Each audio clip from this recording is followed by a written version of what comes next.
The problem in that business is a lot of non-creative people take advantage of creative people, and they steal the creative people's ideas and then go and sell them to the devil. The devil's money. You know what I mean? And that's what I didn't use. I never used to use the devil's money, and I still won't. Who's the devil's money? Whoever's not creative that's exploiting an artist. Like a Lyor Cohen type of guy? Or? Definitely Lyor Cohen. He's a culture vulture. I made the term up just for him. You know what I mean? Did you hear what he said about you on Charlemagne? Years ago? Yeah, I've been punishing him for that. You know, I benched him. He used to be in the music business, so now, you know, he has to sip. You're talking about this one here? Yeah, where he he says, who is Dame Dash? I don't know who Dame Dash. So usually what happens, algorithmically, you know, another culture always tries to erase another culture that they're trying to empower's history, so that all their leaders they make don't exist. So that's exactly what they do. They try to erase our history. But the thing where he had the gall was that he did it on one of what supposedly our platform in front of our people, and he did it so recklessly that he was unconscious that we were all watching. So to sit there and say, Damon, I don't know him, what are you saying when he's not around? You're trying to act like he doesn't exist because you want to take credit for everything that he did. And that's what Steve Stout did, and that's what Lyor does. If I'm a person that won't let you rob an artist and your business model is robbing artists, of course you're going to try to paint a picture of me doing things I'm not, or being difficult, because I'm difficult for you. Rob, I don't let you rob the artist. Can you play the second half of that? Just press play real quick. You trying to trigger me? Really No, rough. not at all. Particularly no, because on I think women. you've already addressed it. But I think it helped change the course of the crack epidemic. Oh, this is him saying I don't know what's this opioid thing, man. that he got to Being a eat. crackhead wasn't cool you- back then. Being a What? crackhead wasn't cool. Now they seem like they're making it cool to be drinking lean and syrup and It's to the be on most the dangerous. pill. It's the Perks most and dangerous mollies and- thing that's facing our society. Are you? So why sign an artist that would promote that? Because I already answered that question. You weren't Are you paying talking to him? attention. I already answered that question. She That's asked what me it says. I know what he talent said. or issues, and I said talent. But I have to. I can't give up on people. But I'm saying that's hypocritical, though. You're saying the It's opioid problem's a problem. opportunistic. Yeah. I got people to feed. We're proud. I got a business to run. You're gonna make Dame Dash take this clip and call you a culture vulture. Who's Dame Dash? The one that brought calls him you a up? culture I don't vulture. even know him. I don't even know him.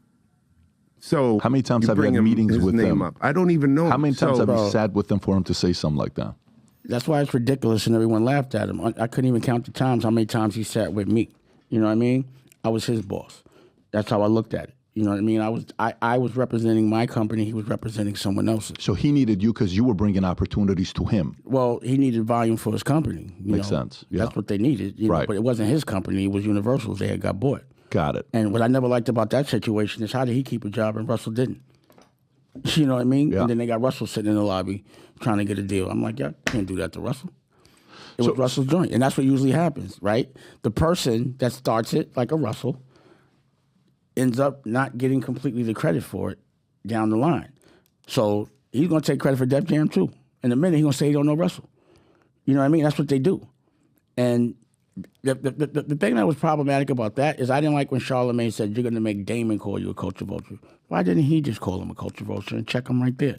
And that's the problem I be having with people from our culture. When they got that culture vulture on the show, like a Noriega or whatever, they never ask them the real questions. But they'll ask me everything under the sun. Mm-hmm. See, I say things in public because I'm cool with the accountability. Challenge me.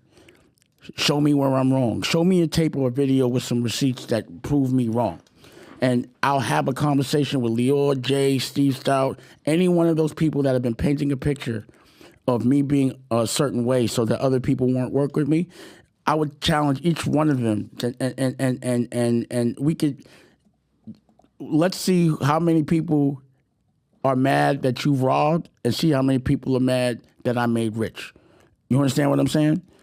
And when you hear this, I'm difficult yelling. I've been working with principals that always, if you personally have had an experience with me that's been pleasant, why would you listen to someone say that they've had an unpleasant experience? And the person that's saying they've had an unpleasant experience is usually someone that has way more unpleasant experiences robbing artists. I'm just the guy that checks you for robbing artists. You know what he does now? Yeah, he works at YouTube. He does customer service. Can you pull it up? See, he's the global head of music for YouTube. Right. So that's the reason why they're suppressing CPMs, and they don't give you the full benefit of it. And they're not. YouTube is knocking. You're on YouTube, right? Yeah, of course. You know your CPM? Yeah. What is it? It varies depending on what it is and what companies advertise on. No. It's programmatic. The CPMs is what the money you get from the commercials that you don't get.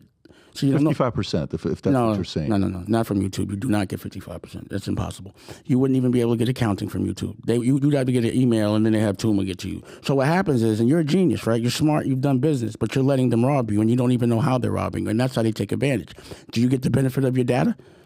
No, not from YouTube or any other social media or third party that you deal with. You don't. You don't have the ad tech. You don't understand it. Most people do not, right? Because I have a television network and I had to figure out how to do it. I know what programmatic is. I know what it is with ad tech is to have servers and ad tags and ad stacks and waterfalls and all that. I get it now. So what I do know is this. If you're getting a $22 CPM, let's say, you're going to try to figure it out now, right? Yeah, I am. So if let's say, generally speaking, if you look at YouTube, they'll be like, you get $3 CPM, right? But you don't know how much they're getting. So they could be getting $23 and they're only giving you $3, no accounting. And again, they're selling your data to advertisers and you don't get the benefit of it. So how smart are you? So that's how they're taking advantage of us. So that's what I had to figure out early. And then I let everyone, even including yourself and everyone else that's in the game and doesn't know how to get paid in the language they speak and don't understand that you're trusting Lyor with your CPMs and he's taking full advantage of you. So that's why I had to build my own. Because I don't care how much money I make. I want to know how much money you make off me and how you get it. So if you're giving me $10, you must be making $100. And I'm not going to do all the work, walk on and be a Johnny and be a sucker and then have to compromise my integrity to get just 10% of what I use. So you got to look back at my past. I'm the guy that was saying, yo, you should own your masters. You know, if you go back to the other Breakfast Club interview, you know, in 2000, whatever it was, and I'm like, yo, calling Charlemagne, the chatty patty, and I'm telling everybody, I'm not saying quit your job. I'm saying, well, you have a job, invest in your dream. Or you a sucker because you're working for somebody else's dream. And I know you got to pay the bills, but there's 8 hours, there's 24 hours in a day. 8, you working. You got 16 to do other things. It's interesting to me that this guy goes from there to not being YouTube global head of music. Yeah, because he knew how to rob music. He invented the 360. Yeah. So now he knows how to rob. Digital is a whole new world. It is. I mean, AI. So think about this. Like, you know, like I said, I do this thing with the principals.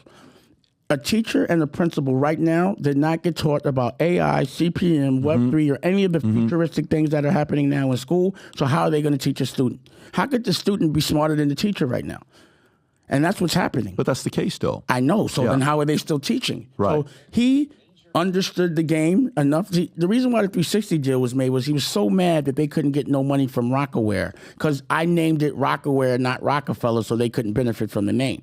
But people still knew the symbolism. They knew what it was. So it wasn't owned by Rockefellers, two separate companies, separate entities? Fuck yeah. And then you had the structure with Jay-Z as the same structure as, like, was it a 50-50 type of deal? Yeah, between me and him. And then whoever was it. See, the thing is, if I would have known better back then, I would have just licensed it. I wouldn't have split the brand. But, you know, you got to learn. You live and you learn. But also, you didn't mention I put Rachel Roy on, which is high fashion. I put Kevin Hart on. I put Lee Daniels on. In every vertical, it's not just a music. I put people on in every vertical. So the biggest comedian right now, even though he's the shortest, would be Kevin Hart, and he won't help. And, you know, look who's running in music, you know, and in TV, Lee Daniels, you know what I mean? In fashion, Rachel Roy. You know, I've made $100 million companies in every vertical. But the problem is, what's your net worth today? Zero zip. It's all in the street. Zip. Period. When you say zip, you mean everything is in paper right now? Every single thing I got is in my dreams. I don't hold no money. There is no net worth. I don't believe in that. If Roc-A-Wear was doing $700 million a year, if you combine all your companies right now, what would you say the revenue is today? That's gross. That's not net. No, I know that's the gross. Billions. Today? Oh, now I don't know what Roc-A-Wear's doing. We sold it. And again, no. What I'm asking is, where are you at today? Like all these things that you have going on right now. Right now, the volume of America New, zero. Not zero. We have 50,000 downloads in a couple of, Got it. But without raising money. Right now, I'm investing in my verticals. So I have 8 verticals and 8 companies. How would I evaluate it? Well, if I were to say that America New has 50,000 downloads, and you know, I would say the exit strategy would be $100 per download or person that downloads it. That's what I would evaluate. Everyone has a different evaluation. Not 5 million. It would be 50 million. 100 times If you said 50,000. 50,000 times $100. Yeah. 50,000 times $100 is 5 million. Oh, so then that would be worth 5 million. You Yeah. know? So whatever. So then, if you look at what the book sold, it's first, and this is year one, year, 6 months in, 3 months in. Book first year, 60,000 books, but there's a whole franchise, the catalog that I have, all of those things. So if you like this clip and you want to watch another one, click right here. And if you want to watch the entire podcast, click right here.